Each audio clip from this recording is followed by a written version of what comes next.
나누는 말씀은 요한복음 17장입니다. 요한복음 17장 11절로부터 23절까지 말씀을 가지고 영생의 맛보기 연합이라는 제목으로 여러분들 같이 은혜를 나누고자 합니다. 연합. 우리가 잘 알듯이 교회는 공동체입니다. 그 교회라고 하는 이름 그 자체가 거룩한 무리들의 모임이다 라고 하는 뜻 아니겠습니까?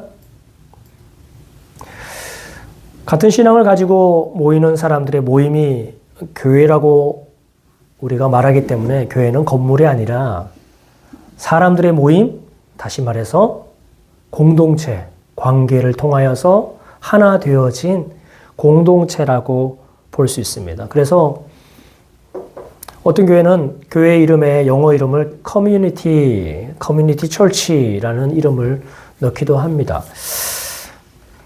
더샘교회, 이제 모란에서 새롭게 시작되어지는 더샘교회를 크게 저는 두 공동체라고 그렇게 기도의 편지에도 올려드렸는데요.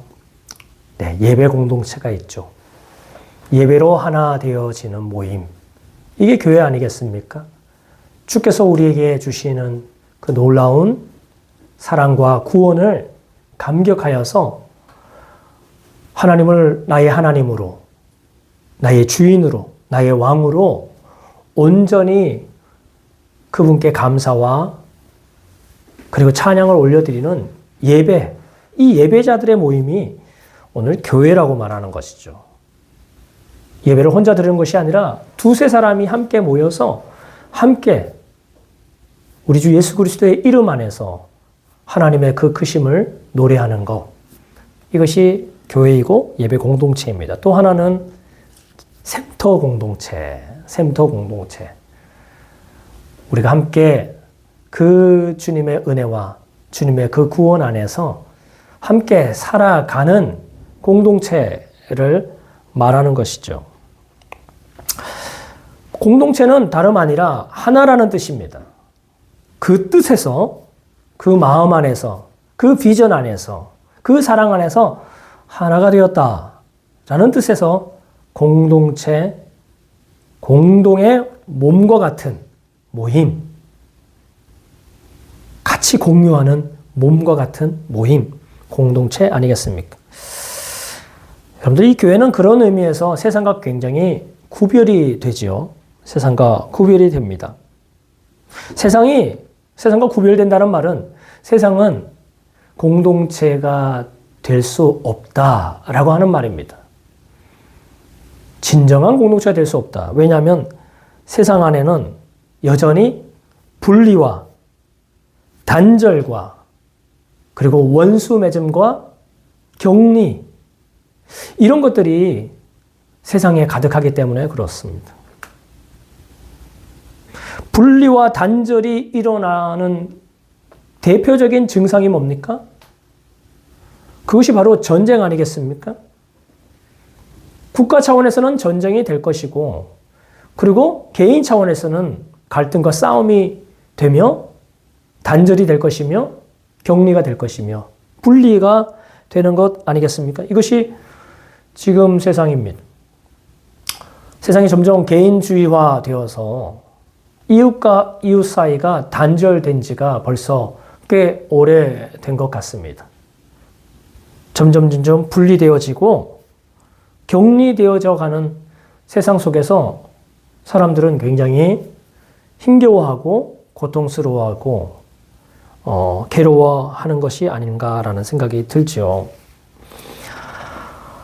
오늘 그런 의미에서 오늘 이 본문, 지난주에 이어서, 지난주는 우리가 부활주일 말씀으로 나눴고요. 지지난주에 이어서 예수님의 대제사장적 기도, 이 뒷부분에 대한 이야기를 같이 함께 나누게 되는데요. 이 기도의 핵심은 뭐냐면 연합이라고 말할 수 있습니다.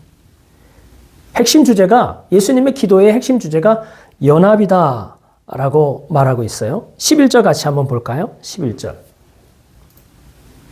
같이 읽겠습니다. 시작. 나는 세상에 더 있지 아니하오나 그들은 세상에 있어 없고 나는 아버지께로 가옵나니 거룩하신 아버지여 내게 주신 아버지의 이름으로 그들을 보존하사 우리와 같이 그들도 하나가 되게 하옵소서. 오늘 본문을 보니까 예수님의 기도의 핵심은 뭡니까? 제가 이제 세상에 더 있지 아니하고 아버지께로 가게 될 텐데 그 아버지께로 갈 때에 아버지께 이렇게 기도하는 거예요. 제가 거기에서 계속 기도를 할 텐데 하나님 아버지의 이름으로 그들을 보존하여 주십시오. 그들을 보존하여서 그 보존의 결과로 그들로 하여금 하나 되게 하여 주옵소서. 다시 말해서 보존되지 않으면 어떻게 된다는 말인가요? 하나가 깨어진다라는 하는 말과 똑같은 겁니다. 주님 그들을 보호하셔서 진정으로 이 하나됨을 지키게 하옵시고 이 하나됨을 이루어가게 하여 주시옵소서. 우리와 같이 그들도 하나가 되게 하옵소서. 예수님이 하나님, 성령님, 그리고 예수님이 삼위가 하나이신 것처럼 말이죠. 그들도 우리와 같이 세 분으로 계시지만 한 몸이신 우리와 같이 그들도 각각 개인이 모여 있지만 그들이 일체가 되도록 한 몸이 되도록 공동체가 되도록 주님 지켜 주시옵소서라고 예수님께서 그렇게 기도를 드립니다. 아버지의 이름으로 그들을 보존하사 그들로 하나 되게 하여 주옵소서. 여러분들 예수님께서 이 말씀을 하시고 나서 예수님이 이 말씀을 하시고 나서 이 보존은 도대체 어떻게 가능한 건가? 오늘 본문에 보니까 아버지의 이름으로 그들을 보존하옵소서라고 말합니다. 아버지의 이름 11절 오늘 우리가 읽었던 이 11절에 그 말씀이 나와 있잖아요. 아버지의 이름으로. 오늘 이 아버지의 이름은 오늘 우리가 지지난주에도 나눴듯이 예수님께서 하시는 사역이었어요.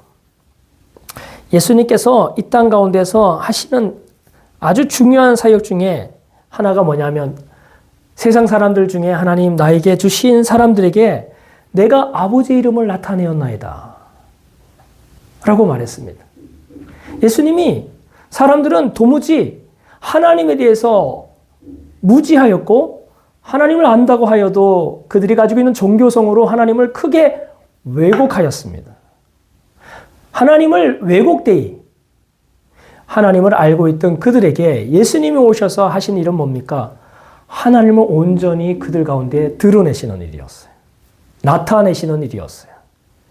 우리를 사랑하시는 하나님이 과연 누구이신지 우리가 정말 붙들고 믿고 누리며 그분 안에 거할 수 있는 그 하나님은 누구이신지를 예수님이 오셔서 가르침과 삶으로 그리고 십자가로 보여주신 것이죠.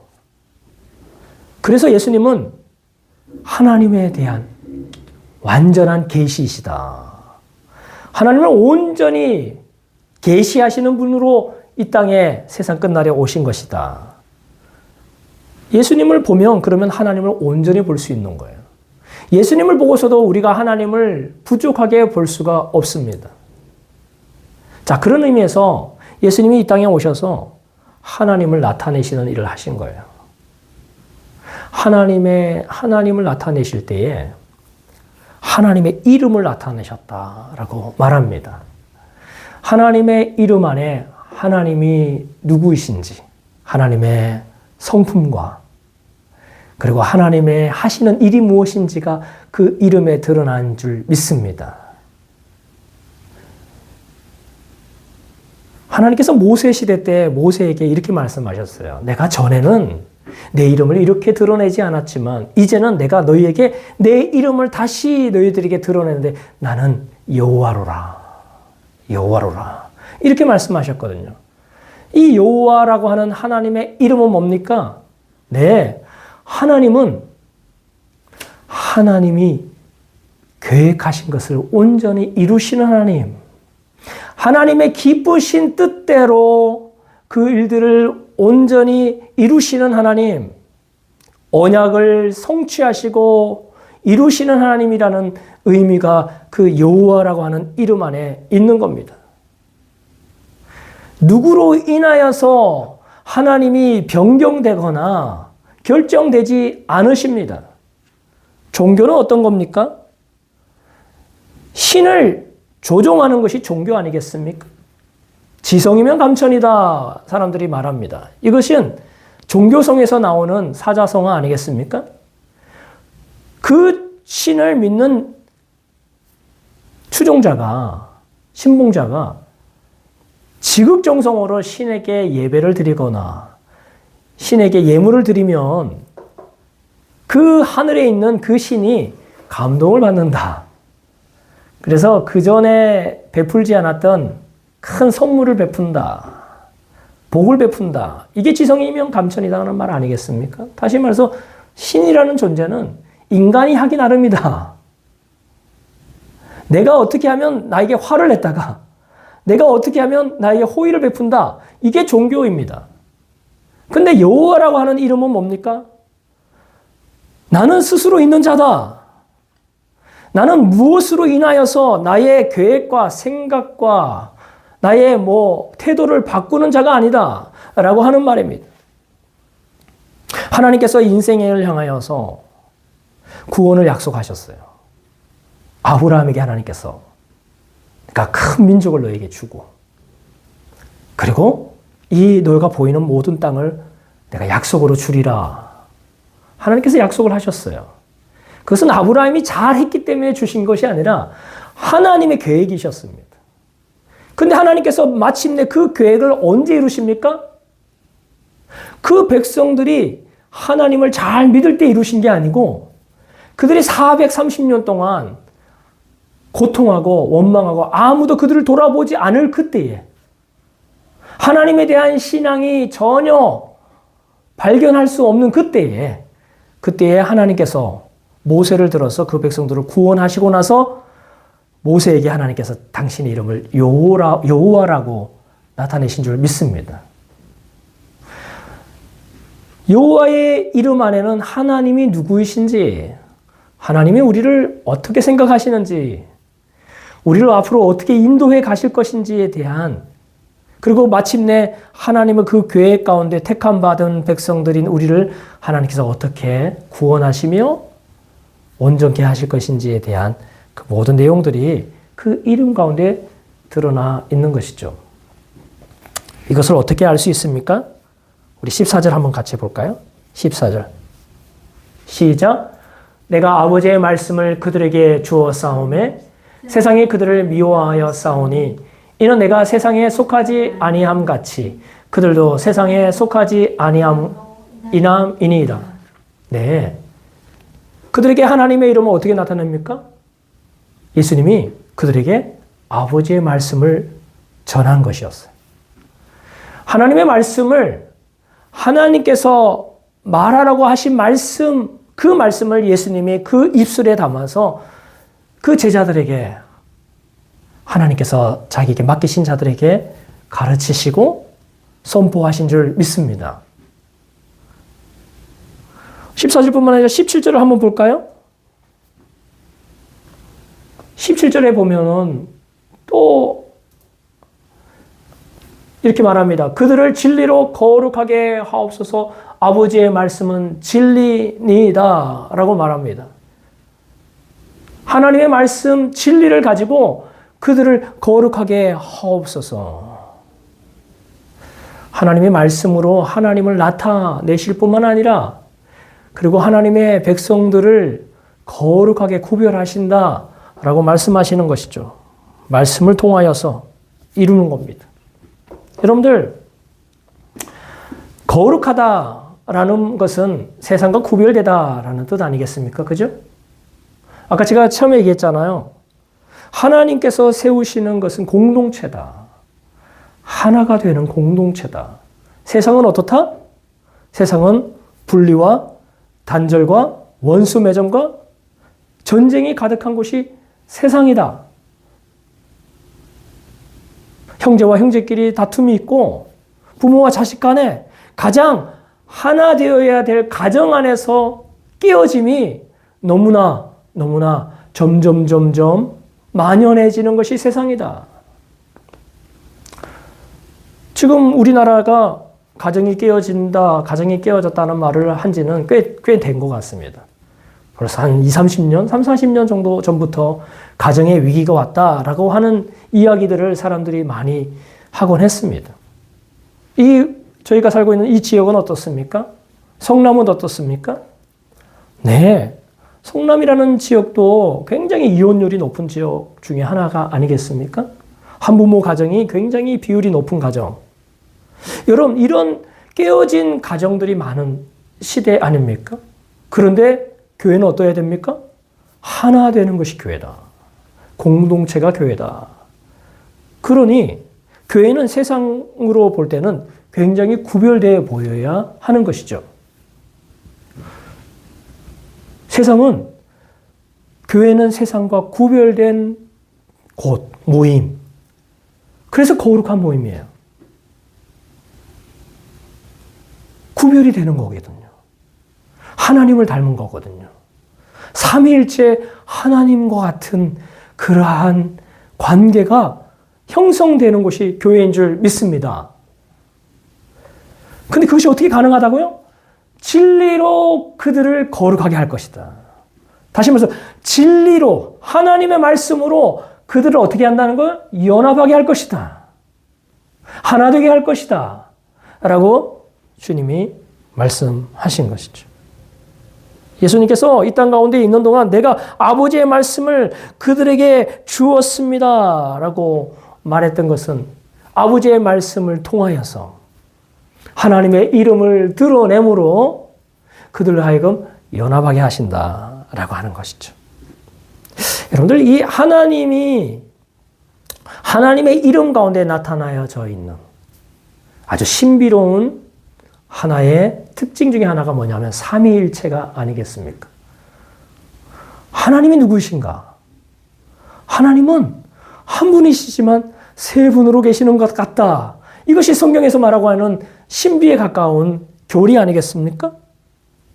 성부, 성자, 성령 하나님 사이의 연합을 이야기하고 있지 않습니까? 지금 예수님이 대제사장적 기도를 드리면서 내가 아버지 안에, 아버지가 내 안에 계십니다. 우리와 같이 그들도 하나가 되게 하여 주옵소서라고 주님이 그렇게 얘기를 하거든요. 여러분들, 연합이라는 것이 뭘까요? 뭐가 되면 연합이 될까요? 첫 번째는요, 일단은 생각과 목적의 연합이 이루어져야 연합이 되었다라고 말할 수 있습니다. 공통된 생각을 할 수 있어야 된다. 공통된 목적을 가지고 있는 것이 연합이다라고 하는 거예요. 우리가 몸만 같이 있다면 그것은 반쪽짜리 연합이라고 생각이 됩니다. 우리가 한 방향을 바라보고 한 방향을 바라보면서 그것을 함께 추구해 가는 그러한 공동체, 그것이 진정한 한 몸 공동체가 아니겠습니까? 교회는요, 이러한 공동체여야 돼요. 교회와 교회 간의 연합은 같은 공통된 생각을 하고 공통된 목표를 가지고 목적을 가지고 연합할 때 진정한 교회 간의 연합이 될 것이고 교회 내 성도들 간의 연합이 될 줄 믿습니다. 제가 지금까지 목회하면서 가정교회를 경험했어요. 그 가정교회의 핵심 목표, 목적, 비전은 뭡니까? 한 영혼을 전도하여 예수님의 제자 삼는 교회. 이것은 가정교회 산하에 있는 모든 교회들이 함께 생각하는 공통적인 생각이고 목적이라고 말합니다. 그 목적이 같으니까요. 그 교회들끼리, 목회자들끼리 만나서 이야기할 때 굉장히 연합이 잘 된다는 것을 깨달게 되었어요. 목적이 다르지 않는 거예요. 한 영혼을 우리가 전도하여서 예수님의 제자를 삼는다는 것이 너무나 명시적으로 서로 안에서 공유되어지고 있다는 것이 느껴졌어요. 그래서 연합이 이루어진다. 하나님과 예수님과 성령님 안에서는 그 생각과 목적의 연합이 이루어진다. 이런 의미를 가지고 있는 것이죠. 그리고 또 두 번째가 연합은 뭡니까? 진정한 연합은 조건 없는 상호 간의 사랑이다 라고 하는 겁니다. 조건을 걸고 너가 이렇게 해주면 내가 이렇게 할게 라고 하는 것은 이미 사랑이 아닌 거죠. 그거는 거래죠. 거래적 관계죠. 이것은 조건이 틀려지면 그 사랑은 어떻게 됩니까? 금방 깨어지고 마는 것입니다. 너가 이렇게 해주면 내가 이렇게 할 거야 라고 하는 그것이 그 관계 안에서 작동되지 않습니다. 너가 조건 없이 내가 너를 긍정해주고 수용해주고 받아주고 환대해주는 것. 이것이 연합이죠. 오늘 하나님의 하나됨은 바로 이러한 연합입니다. 우리가 무엇을 하였기 때문에 하나님이 우리를 사랑하시는 것이 아니라 하나님이 우리를 이미 하나님의 자녀로 택하셨기 때문에 우리가 죄인 되었을 때에 우리가 하나님에 대해서 여전히 원수같이 살아갈 때에도 하나님이 우리를 사랑하신 줄 믿습니다. 이것이 하나님의 사랑이고 연합인 거죠. 그리고 그것은 지속적이고 그리고 부분적이지 않는 포괄적인 화목이다라고 말할 수 있습니다. 하나님이 우리와 하나 되게 하시려고 하시는 것은 우리 안에서의 우리의 삶의 모든 영역 안에서의 화목해 하심, 하나 되게 하심. 그분이 우리를 모든 것을 받으심. 그것이 포괄적인 화목 가운데 있다라고 볼 수 있어요. 여러분들 이렇게 하나님의 이름 가운데에 나타나여져 있는 이 삼위일체 하나님 안에 우리도 그분과 함께 연합하기를 주님께서 기대하시고 하시는 것입니다. 오늘 본문에 보니까 아까 우리 읽었던 11절을 보면 거룩하신 아버지여 내게 주신 아버지의 이름으로 그들을 보존하사 우리와 같이 그들도 하나가 되게 하옵소서. 예수님이 지금 또 기도하시는 것은 교회가 하나가 되는 것이었어요. 하나가 되기를 지금도 기도하고 계신다. 연합하게 하신다. 이라는 것이 예수님께서 지금 기도하는 그 대제사장적 기도의 핵심 내용이다. 라는 것을 우리가 기억해야 됩니다. 두 번째, 이 연합은요, 굉장히 중요합니다.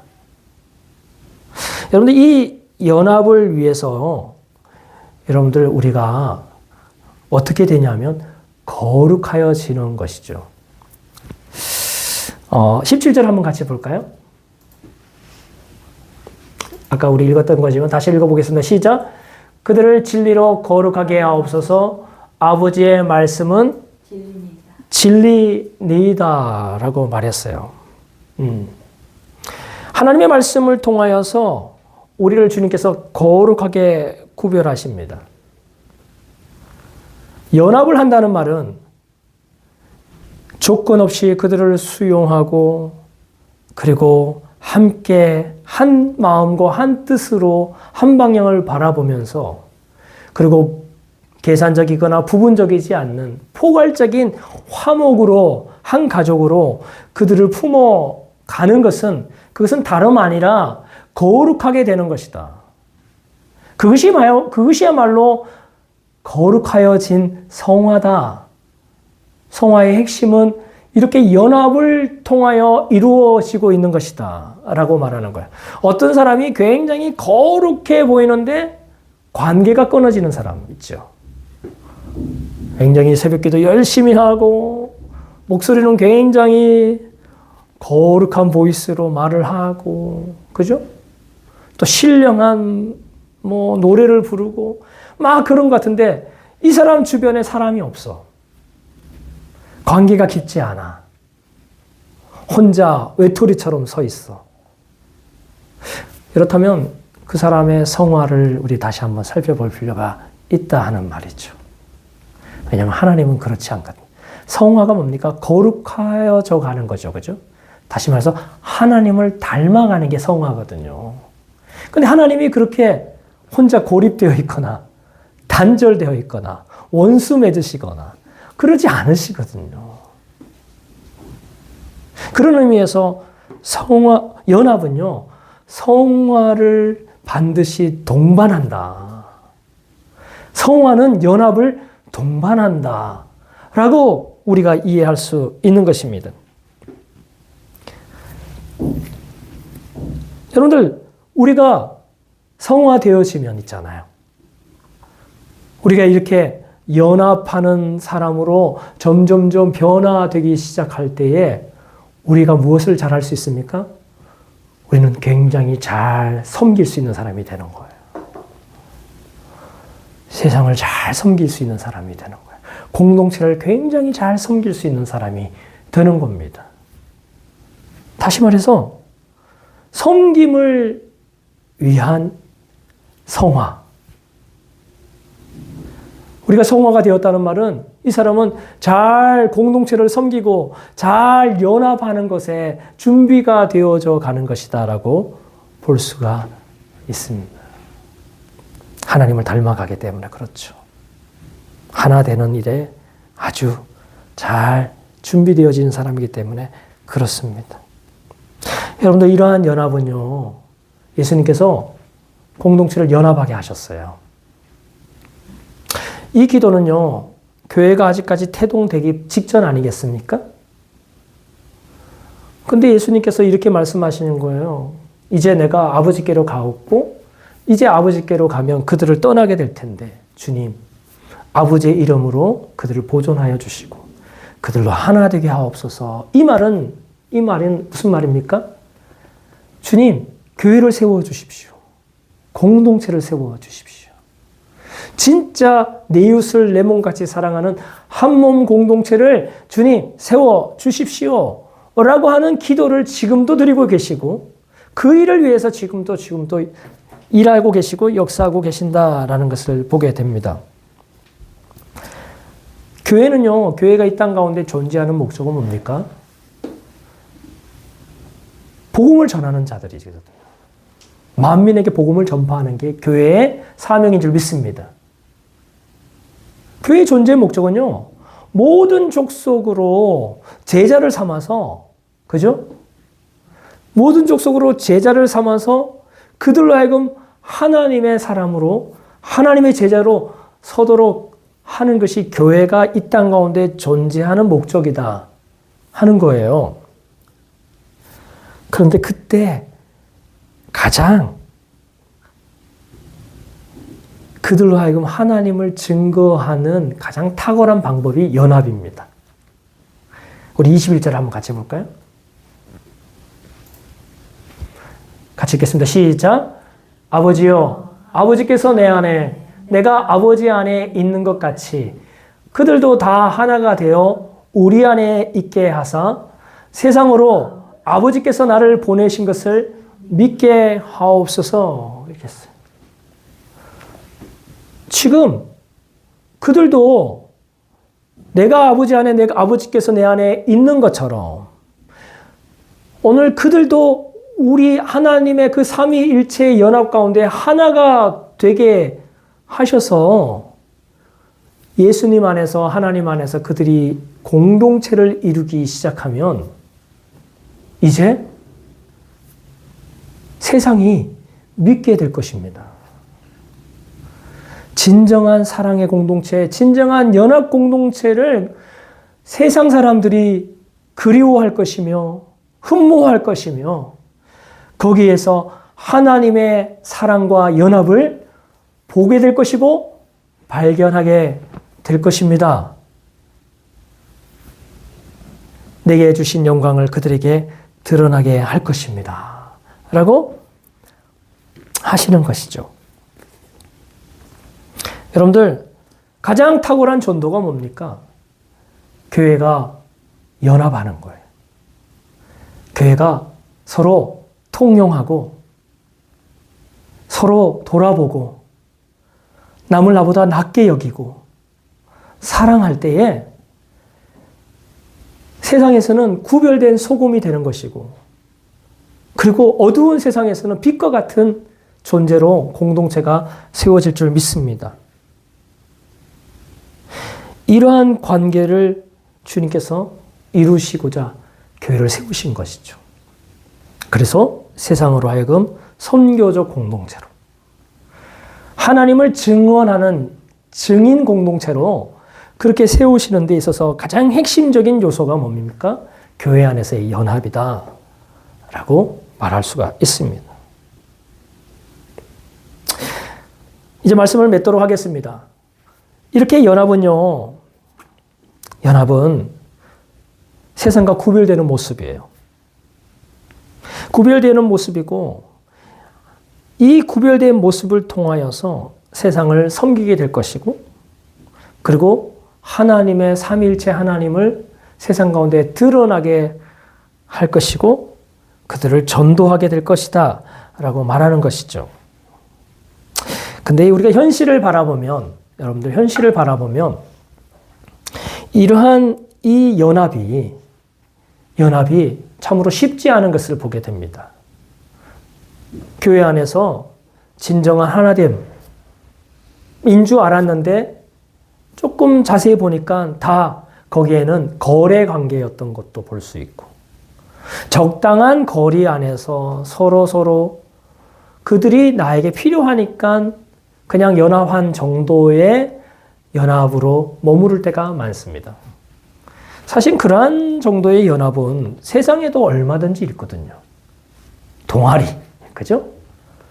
요즘에 보니까 무슨 크루라고 하는 이름으로 달리기를 좋아하는 사람은 달리기 모임을 만들고, 축구를 좋아하는 축구 모임을 만들고, 거기 가도 굉장히 잘 뭉쳐요. 서로 아주 즐겁게 잘 하나 되는 것을 봅니다.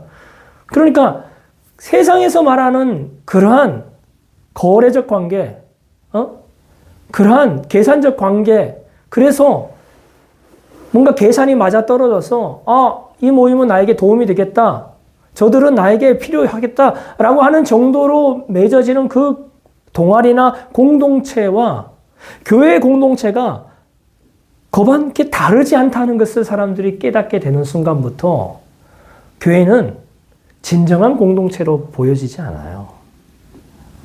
저들이나 우리나 다를 게 하나는 없다. 그냥 이익단체, 한 종류의 이익단체 정도로, 집단 정도로 보는 것 뿐이에요. 근데 좀 이기적이야. 굉장히 배타적이야. 왜냐하면 자기들에게만 뭔가 구원이 있고 특혜가 있고 특권이 있다라고 말하니까 말이죠. 폐쇄적인 거죠. 그러니 교회가 지탄을 받거나 손가락질을 당하는 게 지금 형국입니다. 그런데 진정한 교회는 그것을 넘어서는 연합이 필요하다. 삼위일체의 그 연합의 아름다운 조건 없는 사랑이 있고, 그리고 함께 한 방향으로 한 목적 안에서 함께 걸어가는 그러한 연합이 있고, 그리고 부분적인 것이 아니라 포괄적인 그러한 화목으로 나아가는 그런 연합, 그런 연합이야말로 세상 사람들이 꿈꾸는, 그리워하는 진정한 하나됨이 되지 않겠습니까? 여러분들, 근데 교회가 그것들을 다 이루지 못한다고 해서 절망하지는 마십시오. 교회는 아직까지 미완성이기 때문에 그렇습니다. 교회는 하나님 나라에 아직도 맛보기와 같은 곳이 교회라는 것을 여러분들 기억하시기를 바랍니다. 그런데 여러분들, 맛보기가 여러분들 별거 아닌 것 같지만 있잖아요. 맛보기를 통해서 큰 마트에 가보면 맛보기를 굉장히 장려하는 것을 보게 됩니다. 사람들이 그 맛보기를 보고 그 물건을 사게 만들거든요. 교회는요, 사람들이 그 천국을 사게 만드는 겁니다.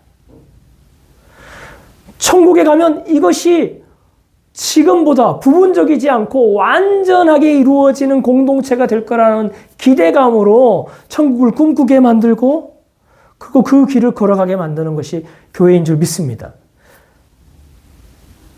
교회가요, 이러한 연합에서 부분적인 열매가 맺어질 때에, 이럴 때, 그때 일어나는 일이 뭡니까? 13절 보겠습니다. 13절 같이 읽겠습니다. 시작. 지금 내가 아버지께로 가오니 내가 세상에서 이 말을 하옵는 것은 그들로 내 기쁨을 그들 안에 충만히 가지게 하려 함이니이다. 주님께서 이 말을, 이 기도를 제자들에게 하는 것은 그들로 하여금 예수님 안에 있는 그 기쁨 있잖아요. 하나님과 가지는 그 심오한 기쁨을 그들 안에도 충만하게 가지게 하려 합니다. 라고 말하는 겁니다. 다시 말해서 여러분들, 이 연합이 부분적이지만 이루어져 갈 때 있잖아요. 그때 세상에서 경험할 수 없는 예수님 안에 있는 그 연합의 기쁨이 그 교회 가운데 부어질 줄 믿습니다. 심오한 기쁨이죠. 그냥 금방 그 달콤함이 날아가 버리는 그런 기쁨 말고요. 깊이 샘솟는 공동체 안에서 누리는 심오한 기쁨이 오늘 그 교회 안에서 일어나게 만드시겠다라고 말씀하시는 것이죠. 두 번째요. 오늘 이 연합을 통하여서 주님께서 세상에 아주 효과적이고 설득력 있는 증거를 나타내신다. 오늘 21절 볼까요? 같이 읽겠습니다. 시작. 아버지여 아버지께서 내 안에 내가 아버지 안에 있는 것 같이 그들도 하나가 되어 우리 안에 있게 하사 세상으로 아버지께서 나를 보내신 것을 믿게 하옵소서. 아까 제가 얘기했던 것처럼 연합보다 더 효과적인 하나님을 나타내는 방식이 없다. 사랑보다 진정한 공동체 안에서 일어나는 섬김과 사랑보다 더 효과적인 전도 방법이 없다라는 것을 보게 됩니다. 여러분들 교회 안에 있다고 사람들이 다 믿는가요? 아니에요. 그냥 교회에 초대해서 온 사람이야. 그 사람이 1년 동안, 2년 동안 아니면 5년 동안 예수를 여전히 믿지 않고 교인으로 존재할 수도 있습니다. 근데 그 사람이 어떻게 믿게 됩니까? 어떤 교회는요. 그런 사람이 왔는데 그 사람이 여전히 교인으로 남지 않고 그리스도인이 되어지는 결정적인 관계가 뭡니까? 연합인 거예요. 그걸 통해서 그들 안에 결신이 이루어지게 될 것이죠. 세상 사람들은 어떻겠습니까? 세상 사람들이 그저 바깥에 있지만 교회에 들어갈 수 있어요. 가정교회, 목장으로도 갈 수 있지만 우리 교회가 하려고 하는 이 샘터 공동체, 그죠? 이번에 4월 말부터 시작되어지는 마음 샘터, 이거는 토요일 날 오후에 하는 프로그램이죠. 근데 그 이웃을 향한 사랑, 주님의 마음, 조건 없는 사랑, 그걸 가지고 하는 거예요. 그 모임을 통하여서 그들이 입술로 하나님 믿으라고 하지 않아도 그들 안에 있는, 이분들 안에 있는 이 사랑과 섬김이 무엇일까에 대한 기대, 궁금증, 이런 것들이 얼마든지 일어나게 만들고, 그것이 결국은 소망의 이유, 사랑의 이유를 물어볼 때에, 전도할 때 그들 안에 가장 효과적으로, 가장 설득력 있게 하나님을 증거하는 그러한 과정이 될 줄 믿습니다. 이 모든 일들 통하여서, 연합을 통하여서 누가 영광 받으십니까? 하나님이 영광 받으실 줄 믿습니다. 22절 같이 읽겠습니다. 시작. 내게 주신 영광을 내가 그들에게 주었사오니 이는 우리가 하나 된 것 같이 그들도 하나가 되게 하려 함이니이다. 하나님께서 아들이신 예수님께 영광을 주신 것처럼 그들이 하나가 되어질 때에, 가장 하나님이 그들 안에 주신 그 영광이, 하나님의 영광이 그들의 공동체를 통하여서 드러나게 될 줄 믿습니다. 하나님이 영광 받으실 줄 믿습니다.